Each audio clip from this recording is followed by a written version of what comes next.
Hi, welcome to Inside Everett. I'm Kate Reardon, Public Information Director for the City of Everett. And today our guest is folk singer Bob Nelson. Bob, you have quite a name for yourself here in the Everett community, don't you? Well, I've used it for 75 years. Yeah, I've been in town since '67. Great. And you have quite a bit of a talent that you've shared with the Everett community and elsewhere for a lot of years. Tell us what you do. Well, I've been chasing folk songs since I was about 13. I heard my first folk singer when I was 13, and he became quite a mentor to me. His name was Bill Higley. And he was a radio disc jockey, and he really became my second father. He mentored me on the music and performing skills and guitar, and taught me how to do it, and taught me about folk songs, and has been my passion all my life. Excellent. So you're a musician. Yeah.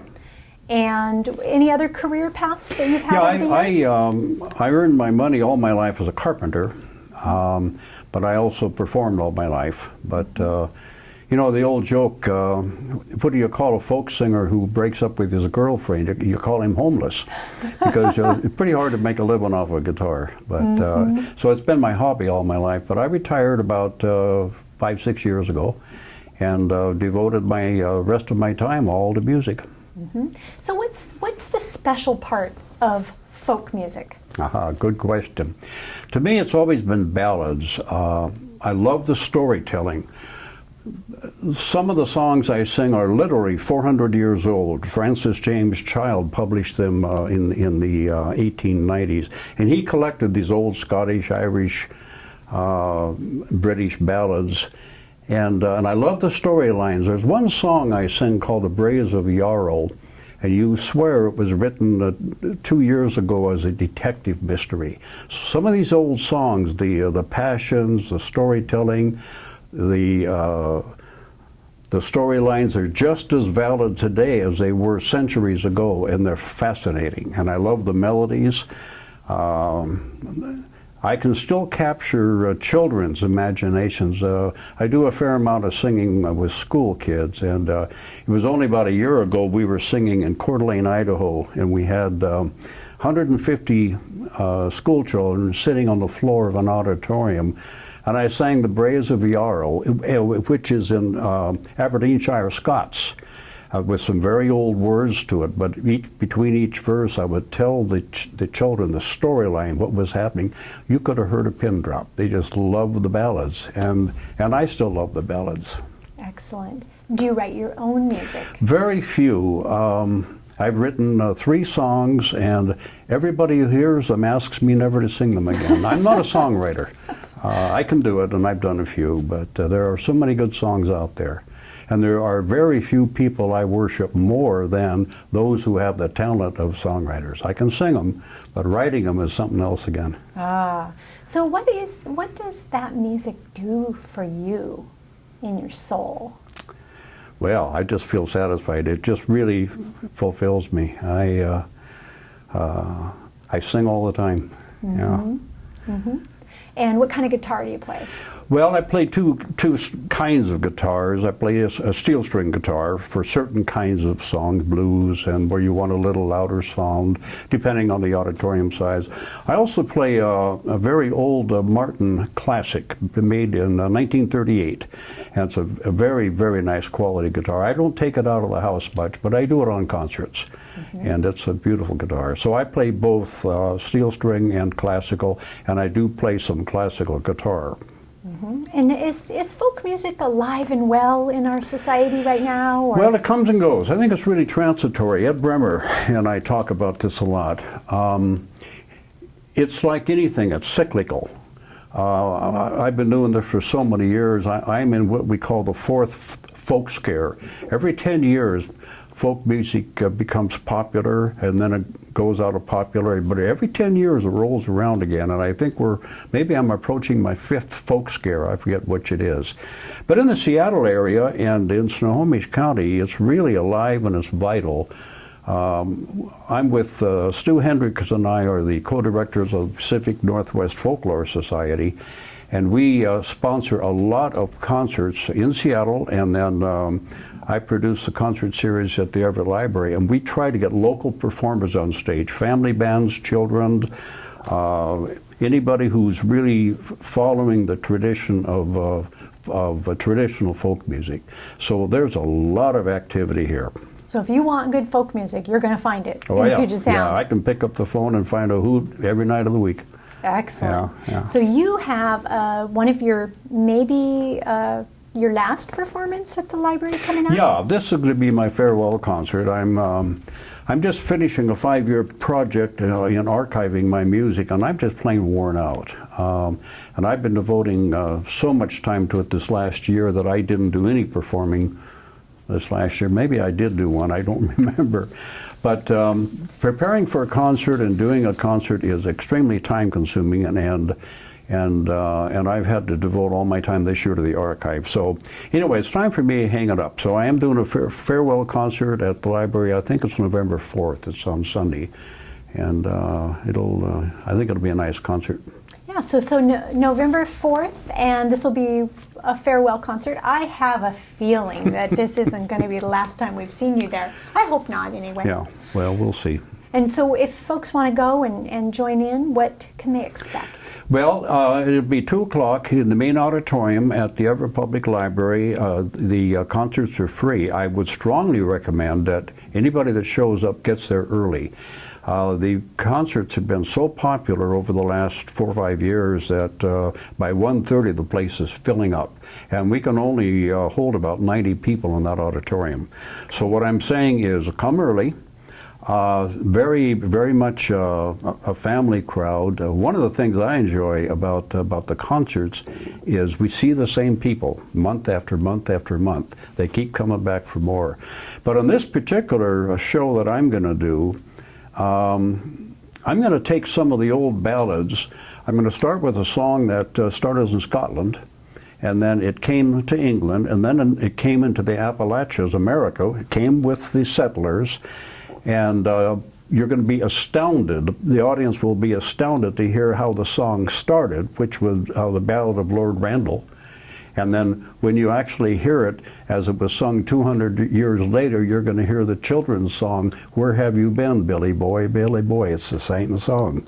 And so I'm going to take old songs like that. One thing I'm going to do is I'm going to put a family on a covered wagon as they leave for the Great Western Migration in 1857, and they go across the prairies. I'm going to sing some of the songs that they sang on the covered wagons. Then I'm going to take one of those songs and show you how that song sounded when it ended up in Puget Sound country. It's really kind of fun. Very nice, Yeah. very nice. Well, we have a treat today for our television viewers, and you're going to do a few songs for us. So I'm so excited to see this. Good. And I'm glad you're able to join us today for this special time. My pleasure. One last question before we get to hear you perform is, what do you think's the best lesson you've learned from the ballads that you sing? Don't cut off your girlfriend's head and throw it against the wall. Seriously, that is a line from an old murder ballad that was one of the first songs I sang. One of the best lessons, I suppose it is, and I don't care if you're talking about being a musician, being a writer, a painter. I think the real lesson that I am learning every day is if you've got a talent, you've got an obligation to share it. You've got to use it, you've got to share it. And if you can make people smile, do so. I like that. Well, with that, let's go right into listening to how you put it all to music. Okay. Thanks, Bob.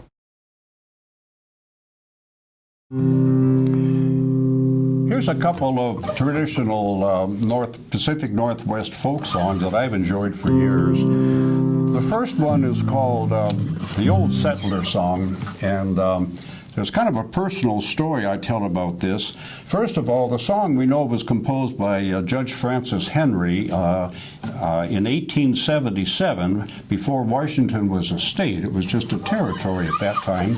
And Judge Henry was quite a well-known carouser with his buddies besides being a judge on the bench. And he composed this song called The Old Settler. About 1938, Ivor Haglund of Ivor's Acres of Clams picked up this song and started singing it, and I knew Ivor pretty well, and so Ivor picked up the recurring phrase from this song, Acres of Clams, and that became the name of his primary restaurant in Seattle. Here's The Old Settler.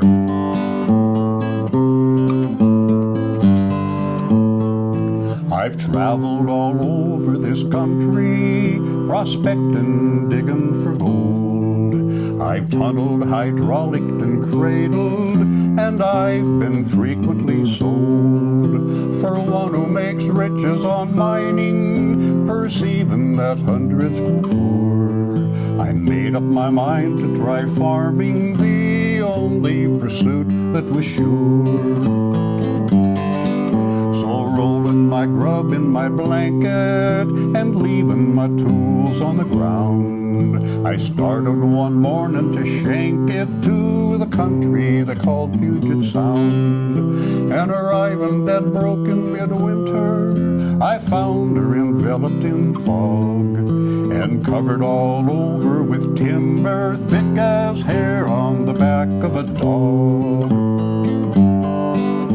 When I looked at my prospects so gloomy, the tears trickled down on my face, to think all my travels had brought me to the end of the jumping off place.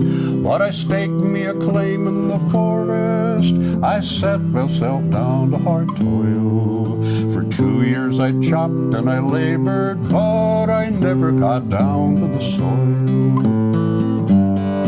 And I tried to get out of the country, but poverty forced me to stay, until I became an old settler. Now nothing can drive me away. And now that I'm used to the climate, I'll say that if man ever found a place to be peaceful and happy, then that spot is on Puget Sound. No longer the slave of ambition, I laugh at the world and its shams, as I think of my happy condition, surrounded by acres of clams. Here's an old Midwest folk song that traveled across the country with the pioneers. And then when the song finally ended up in the Puget Sound country, here's the way it became known. I've been eating fish exclusively since living on my claim. Such victuals ain't the kind I like the best. For down in my insides I can feel the rising tide in my little old log cabin on the claim. Oh, the door's made of driftwood, the roof it leaks like sin, floorboards float when rain comes pouring in. Hark, I hear a gooey duck as he nestles in the muck in my little old log cabin on my claim. Now when I left my eastern home, a bachelor so gay, to try to win my way to wealth and fame, I little thought that I'd come down to burning twisted hay in my little old log cabin on my claim. Oh, the door's made of driftwood, the roof it leaks like sin, floorboards float when rain comes pouring in. Hark, I hear a gooey duck as he nestles in the muck in my little old log cabin on my claim.